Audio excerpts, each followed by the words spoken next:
Coombs. Third row back, Ari. Hey, Coach. Hi, Ari. How are you doing? Great, thanks. Tyvus has made some big plays in secondary, big turnovers going back to the Michigan game, and then, of course, the interception at Penn State. Urban just talked about how important it is for defensive players to play the ball the right way, and how you guys had some drops. Can you talk about Tyvus's just growth as a playmaker and how much he's impacted your defense from a playmaking standpoint? Yeah, I think Tyvus is playing with great confidence. I think that confidence comes from study. Tyvus is a very diligent worker in the film room, on the practice field, spends a lot of extra time. I think that gives you an incredible advantage on the field in a game when it's play that you haven't played the other team, but if you've played them in your mind, you've seen them on the film, you have an anticipation of what's coming. And he plays with very, very great energy and effort, and I think that puts him in places to make plays. I thought that interception Saturday night was spectacular.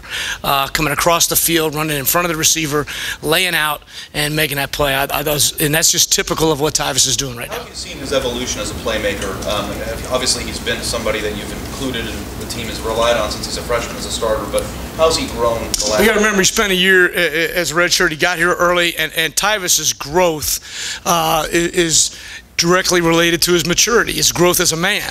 And as he begins to take on more and more, he's a leader right now on the defense, he's a leader in the back end, and as he begins and continues to take on more of that role, it just enhances everybody around him. And so I've noticed, I think we all have in Tyvus, tremendous leaps and strides in this season, knowing that he's coming in, he's going to be a starter.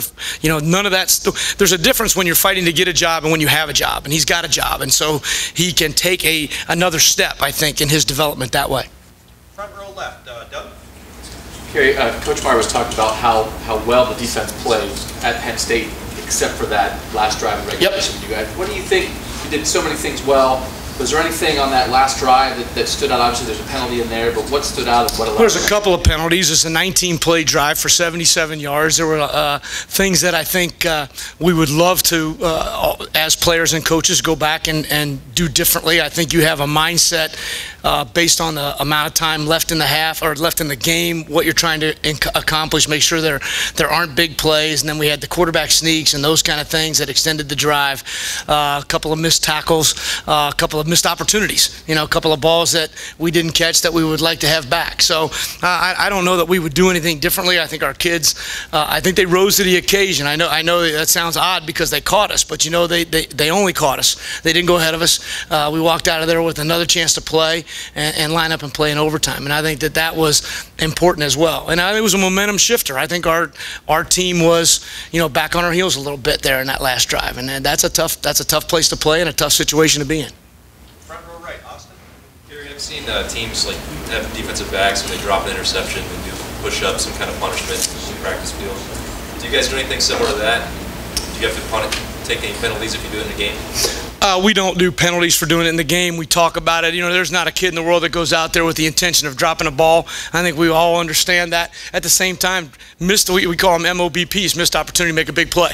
And we made those. And so that's extra time on the jugs. It's extra time in functional work, catching balls, you know, and turning around and having to see it suddenly. You know, there's some things, obviously, that we're going to work on today that are going to be beneficial to that for all of our guys. But we do have things that we do with them when we drop them in practice, and to be honest with you, we've caught the ball extremely well in practice this year. So it's something that will be a continued area of emphasis for us this week.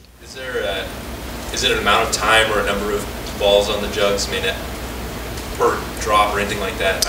No, what I would say to you is that what we would like for all of our players is to adopt the mindset of being a pro. And what a pro does is he works on the things that he's deficient in. You always enhance your strengths, but you try to work on the things that you're deficient in. So I think our guys know that. They will spend a lot of time, and it's time on their own, that are going to go out there and they're going to get some work done. The biggest thing is you can't stand in front of the jugs machine and catch the ball like this. It's not functional. You've got to get a scout team quarterback to throw you the ball, a punter to throw you the ball. You've got to go at the jugs side to side. You've got to catch the ball in different arenas, because the ones that we did not catch were not ones where the guy said, hey, here's the ball. It's turning around, see the ball, you know, and grab it. And that's the functional part of it. Front row left, Lori. Sorry about that. It's okay. Do you ever like write them down in order? Is that what you do? I do have it. Oh, okay. Roy has gone from when Wes Lunt was quarterback, throwing about 61% of the time to 37% since. Do you burn the early season tape? I mean, how valuable is that, and how much have they changed? Well, they're different. They're running the ball more. Obviously, you just articulated that for us, Lori. But the kid is this kid is a dynamic runner. But you can't not cover guys, and they still have the passing game and the same attack that they've had in the past. And they're gonna get guys down the field. I think it actually expanded their offense rather than shrunk it. So I think for us, we've got to defend. It's not that you throw out the early tape. You've got to defend the things that they've put on film. But there's got to be a greater emphasis for what they're doing right now. Front row middle, Bill. Yes. Do you think that kind of the near-death experience Saturday will really pay off? Near death. It's a little strong. A little strong, Bill. A little strong. Do I think what about it? How much do you think that'll benefit you? I will say this. That was a great character win. That was a great character win. You're not supposed to win in that situation. You get caught from behind in an environment like that and then go behind in overtime going into their student section. You are not supposed to win that game. The only way you win that game is if the men on your team are men of incredible character and resilience, and they are. And that was a fantastic finish. Do I think it makes a difference this week? I don't know. I think this. You can look every guy in that locker room in the eye and say, you have proved something to yourself and your teammates about the kind of man you are. Now let's go enhance that this week. Let's take that energy, let's take how we finished that game, and let's let it carry us forward. So yeah, I think it can be a great benefit. Fix the things that allowed us to get caught. But let's don't forget now, we were in a tough environment, and we came out on top. Quick special teams question. Yeah. How valuable is Cameron Johnson? Ben's kind of an easy question. Well, I'm going to be honest with you. And it's not just Cameron, but Cameron is remarkable. I've got him down for 19 punts now, and I think 12 of the 19 have been on the 11-yard line in, which is a ridiculous number. It's the function of who we are as a football team. It's the plan to win. We are not going to hesitate to punt when the ball is there at the midfield, 45, 40-yard line to pin them down. We've kept great track of where we are. We're number one in the country in field position differential offensively and defensively, and that is a huge factor for us. We talk about it every week as an entire team, and everybody's responsible. The offense is responsible for getting a couple of first downs. The defense is responsible for 3 and outs. We're all responsible for ball security because those make a factor in field position. And then our units, our coverage units, our kickoff and punt team have to get down the field and hold our guys, hold the other team down inside the areas where we want them to be. Our returners have to pop the ball out. We've been doing much better in those phases of the game. And then you have to have your specialists perform. You know, your long snapper's got to be great. Your punter's got to be great. And your kicker's got to be great. And Cameron Johnson right now, I don't know that there can be anybody better in the country at doing what he does.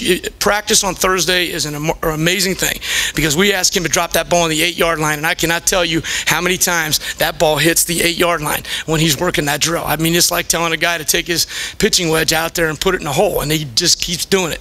And so he's very, very valuable. And front row left, Rusty.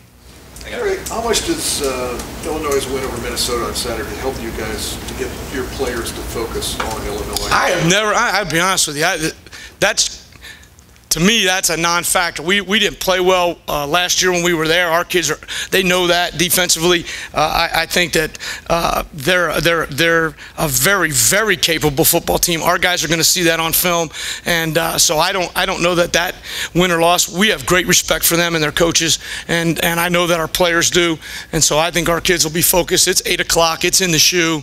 We're going to come out with our feet not touching the ground on Saturday night. And final questions, Tim. Yeah, 2 things, Kerry. Number one, their quarterback. What stands out about him? Obviously, he's had to step it up with Lunt getting hurt and stuff. But what just stands out about his play? He's making plays. He's a playmaker, and you know whether he's running the ball, distributing the ball to a variety of receivers, reading the option game, he is a playmaker, and I think he's got great momentum right now. And so to me, that's what stands out. You don't say like last week. You would say, well, that kid is a big, tall gunslinger, got a strong arm, right? This guy is a playmaker.